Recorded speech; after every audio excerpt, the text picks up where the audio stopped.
Hey, how's it going, guys? I'm Paradoxic, and welcome back to Titans. This time we're on Season 1, Episode 8, titled Donna Troy. Last time we had Asylum, and the team, I think the team as a whole was working to be able to rescue Rachel's mother, but, only Rachel and Gar actually went ahead without any prior planning whatsoever and got themselves captured, and then, Dick and Corey stayed behind just to, they didn't stay behind, they didn't even know that Rachel and Gar had actually left, but they actually did the smart thing and did some recon, actually analysed the place and what was going on, but they got captured as well anyway, because Gar had been captured, and then they were tortured. They were effectively tortured. I think Dick was strapped down and shown his worst nightmares and beaten by his younger self in his hallucinations. Corey was intubated and then was being cut. They tested her abilities and discovered she had self-healing powers. And Gar was being tased over and over again to try and get him to transform. So they were treated inhumanely, really in really shit ways. So that happened, and then we had they rescued her. They rescued Rachel's mother, Angela Azarath. So hopefully we can actually see her sticking around for a bit. I don't want to lose her just yet. Just have her one episode and then she dies. But to my knowledge, the organization is now down because Rachel killed Dr. Adamson again. She reopened that slit from the beginning of the episode, and then Corey finally unleashed her powers and burned down the entire asylum. So I'm assuming, again, this is going under the assumption that asylum is the only one the organization has, up and running. So yeah, but I'm assuming that is the end of that kind of story. So I think where we go from here, I'm not sure.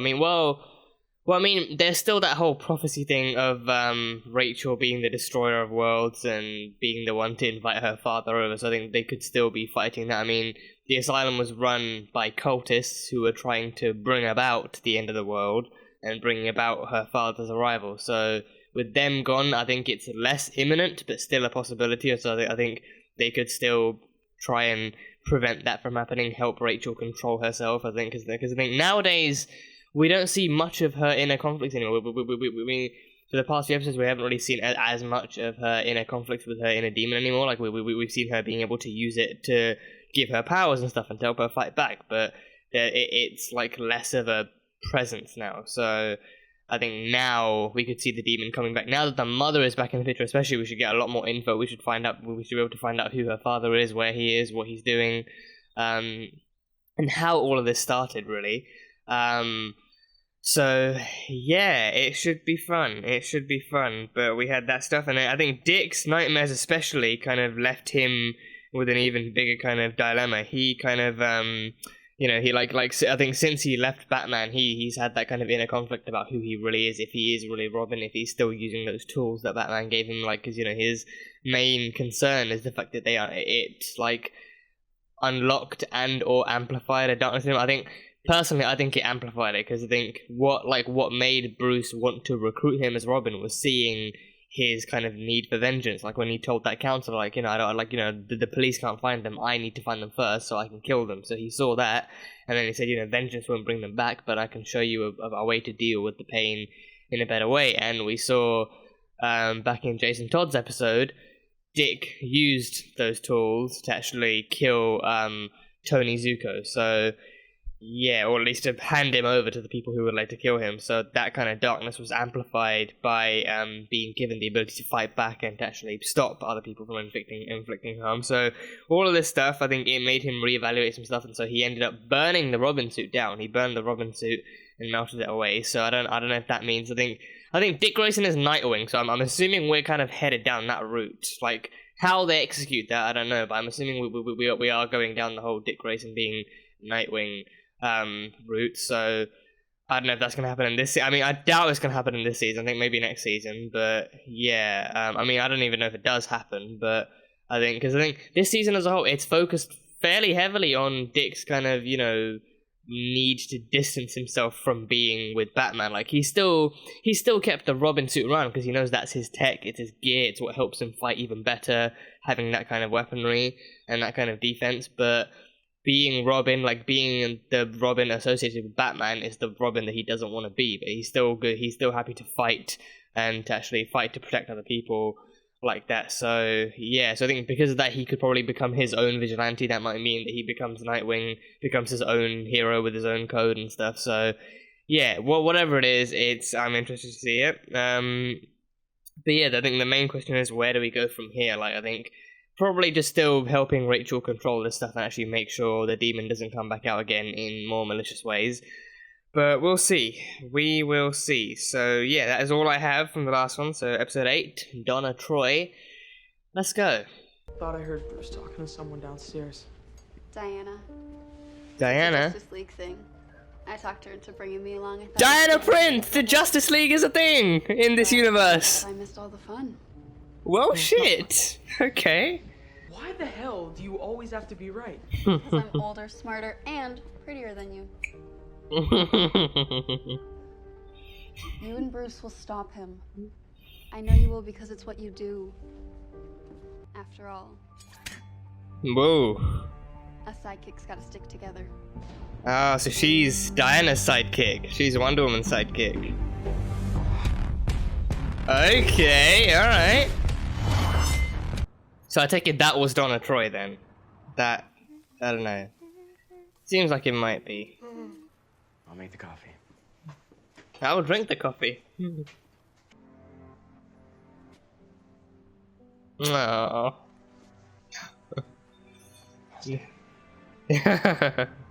Although I do wonder what happens to your home when you've been locked away for 5 years. Back taxes. Ton of unopened mail, I imagine. Yeah, especially the mail. Fridge. Oh, yeah, you. Their secret base. No, you want to throw that fridge away. This is like the end of the team? Technically, we were never really a team. Oh, we were a team. I'll see you all again sometime. Oh, they disbanding now already? Rachel? Really? They're disbanding already? Okay. What? What about the demon inside her and her father? Stragglers on our tail. Oh. Asshole. Oh, this is the end of the Titans, apparently. I did not see this coming so soon. This is not the way I envisioned it going.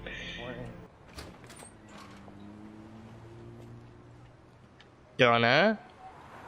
I quit. Donna Troy. Great to see you too.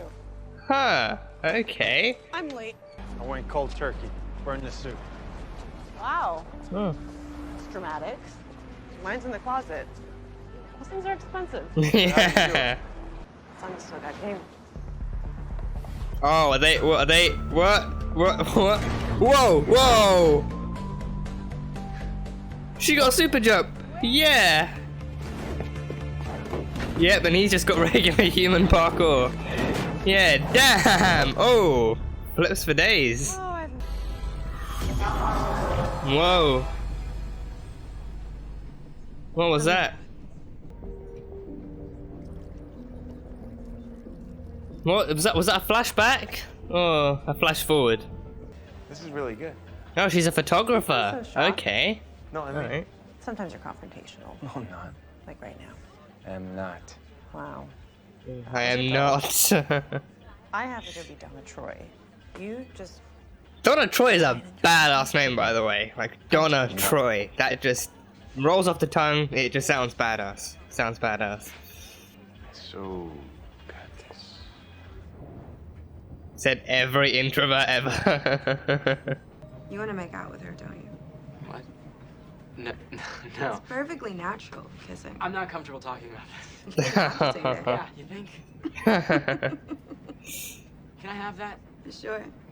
Apparently it helps. Yeah, bourbon. Or not. Yeah, and the killer left hook. Jesus fucking Christ. It's cool. So, it was a Nikon F5. She must have burned through 50 rolls of film in the first week. Okay, yeah, That was let before him I- talk too, of course. Dick. I still prefer analog myself. I mean, a pixel's a pixel, right? Small talk means letting the other person talk too, Dick. I wonder what the Jeez. penguin's doing right Yeah, think of villains when you're at a friend's thing. The woman you got posted for the attack on those cops in Illinois. Oh shit. I got her. This is the work thing? Is Dick watching this? Is Dick seeing this? Dick is seeing this, yeah. He's recently decided to make some personnel changes. So I recently decided to give him some unwanted publicity. Ah. Let's see what you got. Oh, so he's being fired, so he's taking revenge by revealing his stock. Okay. Huh. Whoa! Ivory! Zebra skins! You bastard! See from all the way out there. Why don't you come inside? Terry, Whoa. show Donna our star attraction. They've got an animal? They've actually got an animal? A bear?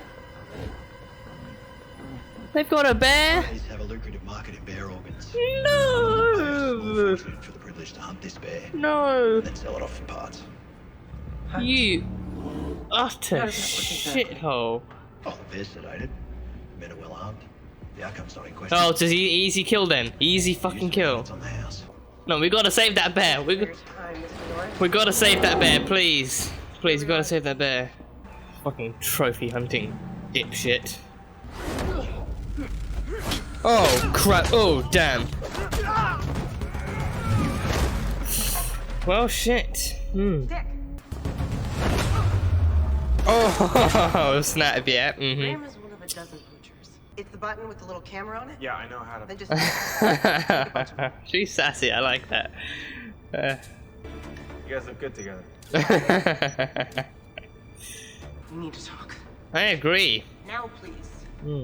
So she's not doing Why do I the always feel like I'm in trouble? Themysciran thing You anymore, are in trouble. but she's still putting people behind bars through I photography. can hear you. Bird boy. Oh, that's my favorite. Yeah. Bruce filled that hole in your life the only way he knew how. With rage and violence. A much more Wonder Woman cynical was way. born to protect the innocent. Yeah. Batman was created to punish the guilty. And Superman? What was Superman created for? I won't be Batman. Then don't. Don't be Batman or Robin. Be Nightwing. Something else. Someone else. Who? Why do you have to be right all the time? Older, smarter, prettier. Yeah. The drill. Oh, she's seen the other photos. Why The do you other have pictures. Of letters and some offshoot of Sumerian on your cell phone? Sumerian? That's not Sumerian. We searched every I database. said offshoot. Offshoot. This alphabet has been lost for centuries. Oh, she knows the A language. little bit of it on the mascara. Hold on, Huh. can you translate that? I have some books.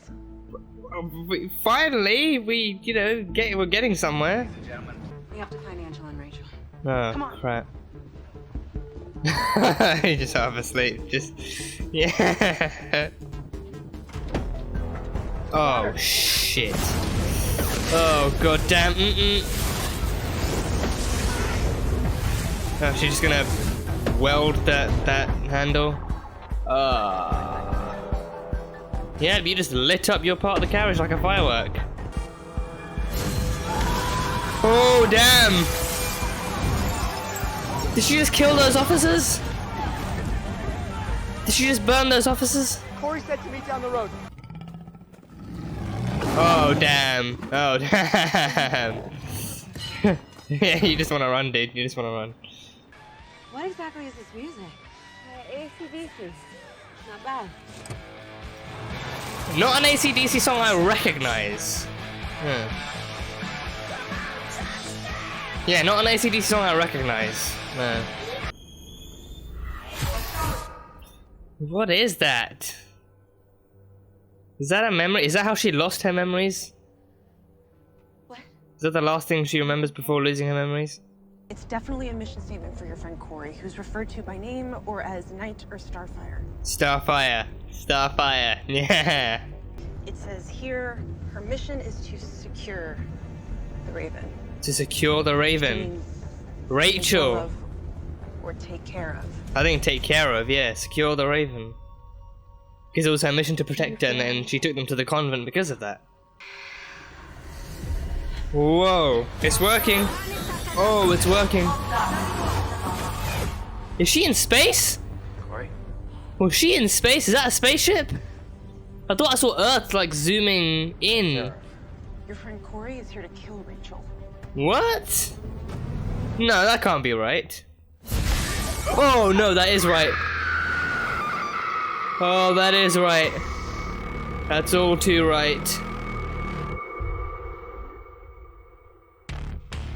Oh, jeez. No. Oh, God. Okay, so it turned out it was right. It was right. So that's the end of the episode then. Okay, that is the end of the episode. So yeah, very, very nice introduction to Donna Troy. I liked the flashback at the beginning. I liked the way they executed with the flashback at the beginning, showing that, you know, Dick and Donna were both great close friends from childhood and also sidekicks to the more major heroes. So for one thing, right, the Justice League is a thing in the Titans universe. The Justice League is very much a thing. So knowing who's on the Justice League, that kind of indirectly confirms the existence of Superman as well, and Green Lantern, the Flash, their very own Flash. I mean, I presume so, because, you know, I think again, like, the references work because they sprinkle them in here and there, and they actually, you know, work them into the actual dialogue, not just because they actually throw it in there as like kind of heads up to the audience. Like, it's not Deadpool. It's not Deadpool, so they're not just, you know, looking into the camera and saying, oh yeah, these characters exist, so let's just get back to the story. It's like, you know, talking about their history with the characters and stuff. So Diana Prince, Wonder Woman, she exists, Themyscira exists, all that stuff exists. So yeah, so that stuff exists. And even when they were younger, when Diana would visit Bruce at Wayne Manor, she would Donna would convince Diana to take her along with her, and then she would just hang out in Dick's bedroom. So yeah, that was cool to see. And Dick as well, I think it was cool to see that he actually fought as Robin from a young age. Like, it wasn't just training. I think, I mean, vigilantism, I think it's illegal in its name. So, you know, it's not like there's necessarily like a legal age, but, you know, from Dick was like 14, maybe 15 at a rough guess, like when he first started and when he was first taken in by Bruce. So not too long after that, he would have actually started building up his physique and actually training. So, you know, it wasn't just the training. Like, well, once he got to a certain point, obviously, Bruce would trust him enough to go out into the field and assist him. But but for the longest time, I just couldn't imagine like a Bruce, like, played by that same actor at that same age range, would like a Dick at that age would actually be out in the field. But as he actually, you know, threw he caught the shuriken thrown by thingy. I can't remember if he threw the shuriken, but he actually, you know, he did know how to use the shuriken. He did know how to fight and stuff, and he was aware of like Joker and stuff. So yeah, so that was cool to see. But yeah, so they kind of bonded as like the sidekicks. Like, you know, Donna Troy was Wonder Girl to Diana Prince's Wonder Woman, so she was her sidekick. So Diana took her in. So is Donna like half human, half Amazon? Because Diana's all Amazon. She's completely Amazon. She was, you know, brought to life by Zeus. But, you know, Donna, is she like the daughter of Diana and Steve Trevor? Like, is that how she comes into this? Because I think she has the powers, she has the strength. Like, you know, even when she was doing the parkour, she was doing super jumps over that lorry, and then Dick was actually, you know, was reduced to his normal, you know, amplified, but still his normal regular human strength parkour. And then even when she took out the other Graham Norris guy, like, you know, he got back up and then she just, you know, whacked him with her fist, and he was flying off into the boards again. So she has strength. I think I'm assuming she's half human, half Amazon, perhaps. And then being half Amazon, Diana probably took her in and then raised her on Themyscira and trained her to be Wonder Girl. So yeah, I like her. She you know, she does follow that kind of mantra. I think that kind of that catchphrase, like she's smarter. I think I don't know what's she saying again? Yeah, older, smarter, and prettier. Yeah, older, smarter, and prettier. So she's older than Dick is. So Yeah, the Amazon thing, like, they don't age as quickly. Like Diana, she's been like alive, like, you know, she was as young as ever. Like, she looks the same in the present day in Justice League and Dawn of Justice as she did back in World War One with Steve and stuff. So she doesn't age. So you know, Donna shares that kind of trait too.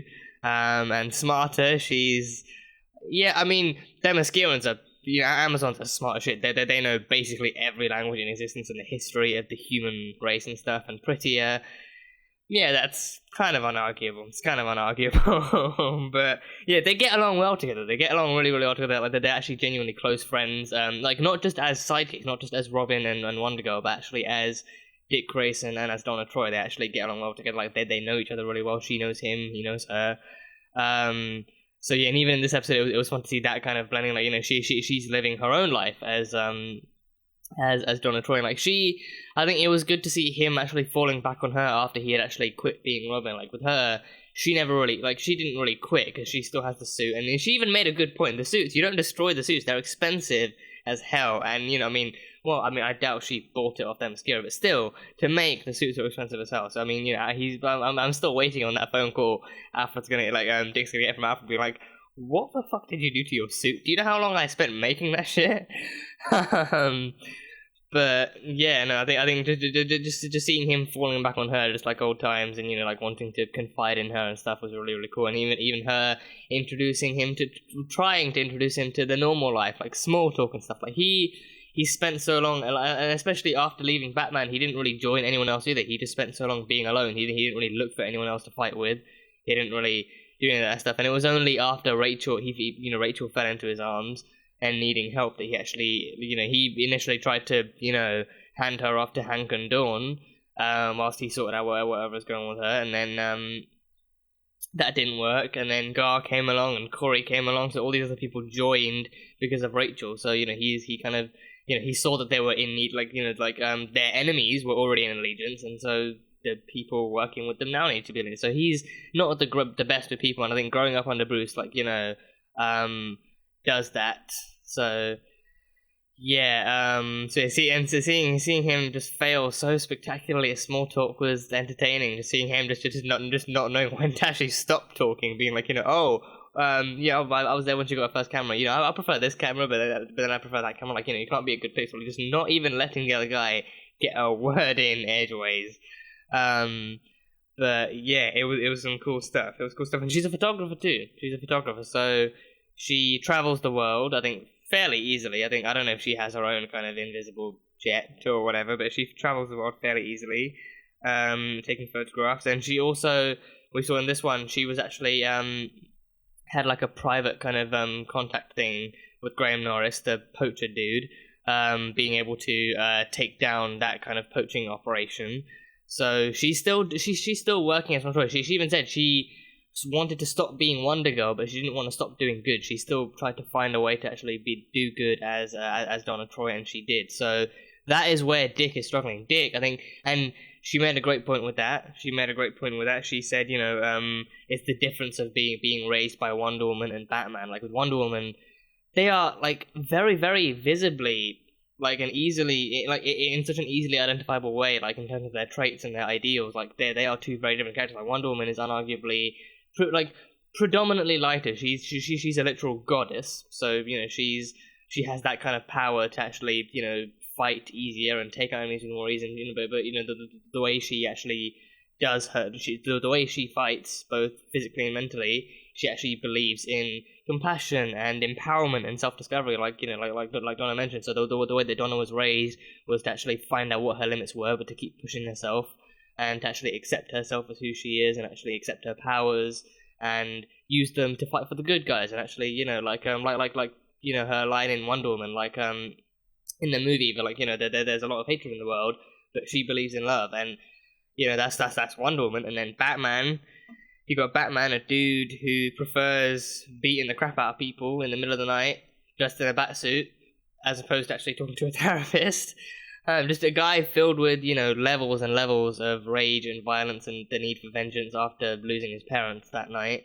And he raised his sidekicks that way too. He raised his multiple Robins and Batgirl. I mean, I don't know if he raised Batgirl, but he raised his multiple Robins that way too. He raised them. He's a very, very cynical person. He's a very cynical person. Like he does know that there's good in the world, but he focuses on the bad because that's the imminent threat. He focuses on the threat at all times, and because I think, and especially because he's much more human, he knows that he's much more vulnerable, and the people and a large amount of the people that he works with are also just human too. So like, you know, his sidekicks are all human beings and they're all vulnerable, so he has to train them to be the best they can be and to never underestimate any kind of situation, and to know that the bad guys will always kill you if you give them the chance. So to actually take them out first, but not down. So yes, it's that kind of difference between, like, you know, Batman, he's a much more cynical, frankly depressing kind of dude, but Wonder Woman is all about love and empathy and compassion and actually saving humanity for the greater good and all that kind of stuff. So it kind of translates well onto this too, like with Donna and Dick. Actually, you know, with Dick, he's a kid who was given the tools to amplify that rage. I mean, he was given the tools to deal with that, to deal with his rage, like Bruce promised. But what ended up happening was that his rage was amplified because he, you know, from the beginning, he was like, you know, I want to find them, but I want to find the guy who killed my parents before the police do, so that I can kill him. So he did manage to do that in the end. But even to this day, he's still like, you know, when he sees criminals, he sees them harming innocent people and doing bad things to good people. So he wants to take that out of the equation and take it out of the world. So he's grown up with that kind of like lens for rage and like for identifying all the bad in the world, and just, you know, doing it and defending and like taking out the bad in the name of the good. Whereas with Donna, she's much more positive. She knows that, you know, the good people are, like, you know, are like worth it, and that they're like, you know, again, it's just like, you know, she's much more optimistic, and she's much more, you know, she's much more like Wonder Woman. Like they're both more like, what's the word? Like just the opposite of cynical. They're both kind of, you know, optimistic, and they look through things with a more positive light. And stuff. So it's good to see that kind of parallel well translated onto the sidekicks themselves. So when you can't even when you can't properly introduce the main heroes onto this, and you can at least do some good with the sidekicks, that's exactly what they did in this episode. That's exactly what they did. So we had that kind of stuff, and then we had the Corey, Rachel, Gar, and Angela. So they were on the train, and I think Corey I think Corey was paranoid. She woke up having kind of nightmares about the asylum and everything, and just, you know, being tortured and stuff. And I think one thing I actually realized after like a while after having watched the episode, like what happened to Gar was exactly what Chief was afraid of. Like Chief warned him against actually being public about his powers or going into the outside world too much, because if people found out who he really was, or found out who any of the Doom Patrol really were, then they would be institutionalized and experimented on, what's her name? Rita, the woman who turns into a blob. She can't really control her cell state properly. Like, you know, she was institutionalized before she was rescued by the Chief, and then he kept them safe in the house. So what happened to Gar, like him being locked up and tased and experimented on, that was exactly what Chief was afraid of. So I think they didn't directly mention that, but I think that is also something that kind of, I think in the back of it, up until he killed the scientist, that is exactly what actually, I think that could have been like a darker thought in the back of his mind, like, you know, like exactly, like, you know, as he was being tortured, it could have been like in the back of his mind, like, you know, this is exactly what Chief warned me about, and it's what he warned me would happen. And then afterwards, he was, you know, thrust into the whole kind of fight or flight mode, like the kind of self-defense mode, where when he killed the scientist, and that freaked him out too. I think Rachel, it didn't freak her out as much because she's killed people. She killed the guy in the very first episode. And she killed Adamson in the episode 2. She killed Adamson before she found her mother and Gar. So she's killed people with the help of the demons. So I think she was less freaked out. But with Gar, he's like, you know, it's his first time harming anyone in any way. So he was undeniably more freaked out by it. But yeah, so seeing how he was bothered by that was interesting. And then Corey, I think she was having I couldn't tell if it was flashbacks or flash forwards. Like it felt like it could have been flashbacks. I thought, you know, like the more she had it, the further on it went, and the more clearer it got. I thought, you know, maybe it's a flashback. Like maybe it's the last thing she remembers before having like lost her memories. Like maybe she was doing something somewhere, and then there was like some kind of blast or something, or something happened where she lost her memories, and then woke up in the car with that dude. Like, I mean, it's a massive environmental shift, like from being in what looks like a spaceship. Because I remember there was like a zoom out shot of Earth. I think there's like a zoom out shot of Earth. Yeah, she's on like a spaceship, and it looks like it's zooming into Earth, so like flying directly into Earth. And there's like there's a holographic model of Earth on the screen too. Yeah, that's there. So she's from space then. She is an alien. She's a humanoid alien from space. I mean, that makes sense. I mean, her eyes go green, her hair glows green, she can shoot fire, so she's not even remotely like a metahuman. She's a proper alien. But yeah, so she I mean, yeah, so she's zooming in, so it could mean that, you know, she crashed into Earth. She had like a crash landing, and then everything shifted. So, but then yeah, so I mean, but that would make little to no sense. Like, you know, if she did crash land and then she woke up in a car, like what happened between that time? Like would she have blacked out and then stuff like, and then she still kept on going around and getting like involved with like Constantine and everyone else? Like that part doesn't really make sense. I think it's less of a crash. I mean, could still be a crash, but less of like a blackout. But I don't know. But it seems like, you know, that is probably where everything ended. Especially if she had a crash landing, it would make sense that you know, that's where the majority of her memories end. And then as we go on, there's more sprinklings of what's to come. But, you know, Donna translated the ancient writing. Like the picture, like Dick still had pictures of the writing from Corey's storage locker. So she recognized it as like some offshoot Sumerian, like I mean, again, like Amazons, Amazons, they know basically every language known to mankind, even like especially the most ancient ones.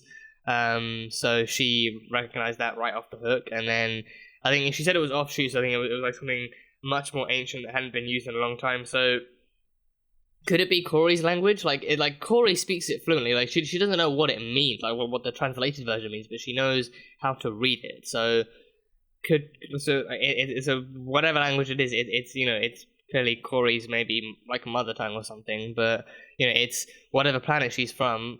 It's the language from that planet.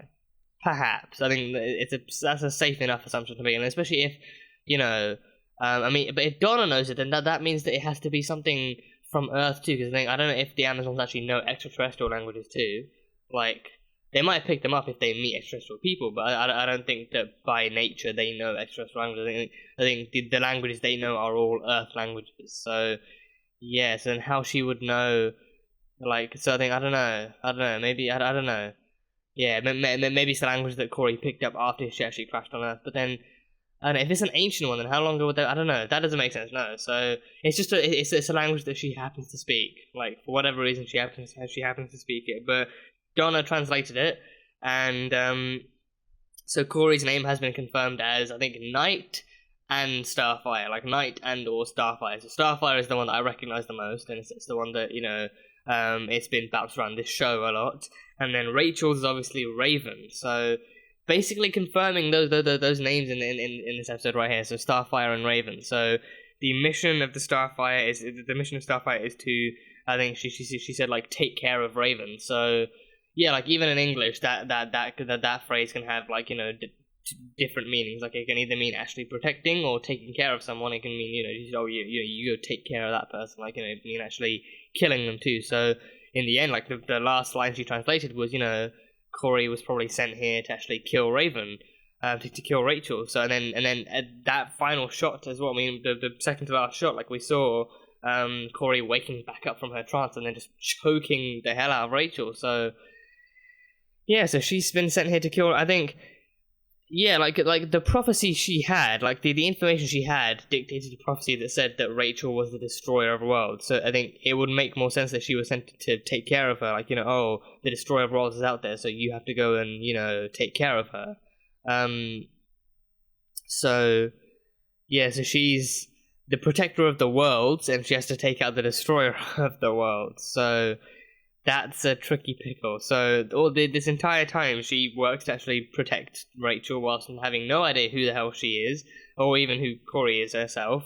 And now she's kind of awoken from her trance. Like her memories have been somewhat more unlocked by Rachel's probing, and she's now got her hands clamped around her throat. So I don't think the next episode is going to open up fun. But yeah, that was that. I think the most surprising thing about this episode, to be honest, was how quickly they disbanded. Like from the beginning, Dick was actually getting ready to leave, and he was like, he said, I'll see you all again sometime soon. So he knew that, this wasn't over. They are aware of each other's presence. If they need help again, they will contact each other, and they'll contact Dick. But how quickly they decided to disband the team after that, because I think, the asylum, sure, the asylum was taken down. The cult, at least he said it was the home base of the organization. So that asylum was like the main place, the main headquarters. So then Adamson was taken out.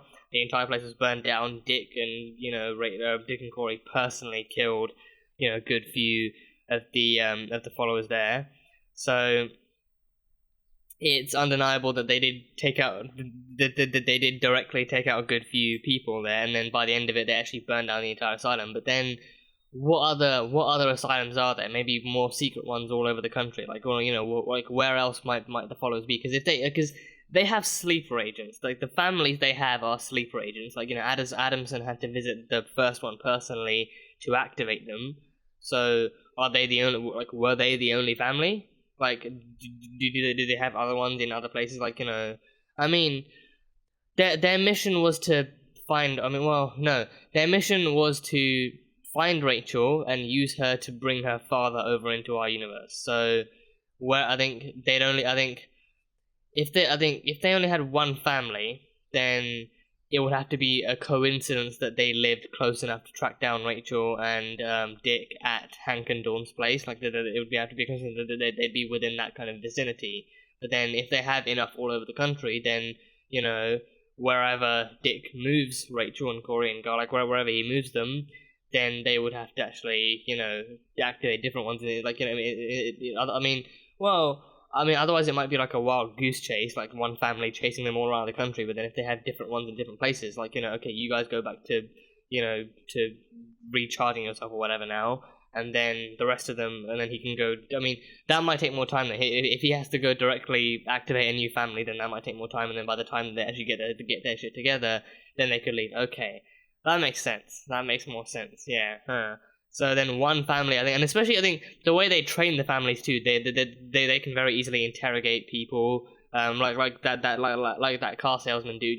They're very easy to interrogate him, seeing who sold him the car and where they went and everything. So they can get to places really quickly, and they can fight really well, so they can hold themselves and inflict a really good offense, as we saw. So yeah, I guess one family works then in that sense. One family works, and they only really need one family because it's a literal nuclear family. Like they fight to survive, because if they fail, then they get kill switched. So yeah, okay. So are all the followers dead though? Are all the followers gone? Because the guy from the first episode, he was a follower. The guy who had the police officer help kidnap her, and then he was weighing the organs of like a human and an animal, and like trying to weigh them together, something along those lines. Like he had like a raven tattoo too. I think that came after his death though. So people followers like him would still be around. So is the organization as a whole dead? And also, even with the organization dead, her father is still around. I mean, he's not around, he's still existent in reality. So he's still around in that sense, and so and she needs to be able to help control her powers. So I think Dick leaving and stuff like that kind of negated the kind of severity of her powers. I mean, again, we haven't really seen the demon inside her in as much action. We haven't seen as much inner conflict since she escaped from the convent. So it's like, and like the closest thing we've seen was back in Doom Patrol. She opened up a portal, but no one actually came through. Dick got through to her just in time. She managed to close it off just in time, so it worked in the end. But he still saw what was happening. He saw how close they got. So preventing that from happening again seems to be in their best interest. And especially, I think it would have been better to see him actually making sure her and her mother got settled down into their old childhood home, into Rachel's childhood home, before having left, instead of leaving just like, okay, yep, Adamson's dead, the cultists are dead, just see you guys later, just gotta go, meet up with my girl Donna Troy and get a pep talk from her again, just like old times. But yeah, it would have seemed, much more, like he actually cared a bit more if he had actually made sure that if he made sure that they got there safe and that they actually settled in well before he actually left, and actually left his contact with them too if they ever need anything. But yeah, I don't know. That's just it's just. I mean, I could be nitpicking. I feel like maybe part of me is nitpicking, but it's just how I felt. It's just how I felt for the episode. So yeah, but now they're on the way back. Now that thank God, Donna saw that picture and she actually did think to actually ask him what the hell it was. So now they're re-investigating the whole Rachel and Corey stuff, and now they're gonna get back in time, hopefully before Corey ends up killing Rachel or harming her. But yeah, this was a fun episode. Great to meet Donna Troy. Thoroughly looking forward to seeing her in the future of the season. But yeah, that's pretty much all I have from this one. So let me know what you guys thought. Let me know what you guys thought of Donna and what you're looking forward to for the rest of the season. I think we've not got much long left to go. We're kind of close to the season finale. So yeah, this isn't a CW show. I mean, this kind of like DC shows I'm used to watching, the Arrowverse stuff, which is like usually 23 episodes long. So with this one, I think this one is this one is a DCU kind of exclusive, which is also available on Netflix too. So it's somewhat shorter in that sense, but the episodes are still jam packed with story and character. So this one is unarguably a lot more. It's not as afraid. I think what I've been finding is it's not as afraid as the Arrowverse is in referencing other characters and showcasing the impact they've had. Like with other ones, it's like they're still bringing in main heroes, and then the sidekicks are alongside with them. But with this one, it's actually showcasing the Teen Titans and stuff. So not much Rachel and Gar are the only teens in this, so it's not as teeny, but it's still very titany, but it's fun. But yeah, that's pretty much all I've got. So that was Titans Season 1, Episode 8, titled Donna Troy. So thank you guys so much for watching this video. If you guys enjoyed it, then salt and burn that like button. Comment what you thought of the episode and what you think is coming up next on Titans. The uncut reaction will be available on Patreon, so feel free to go check it out. And yeah, that's it. So I will see you guys next time.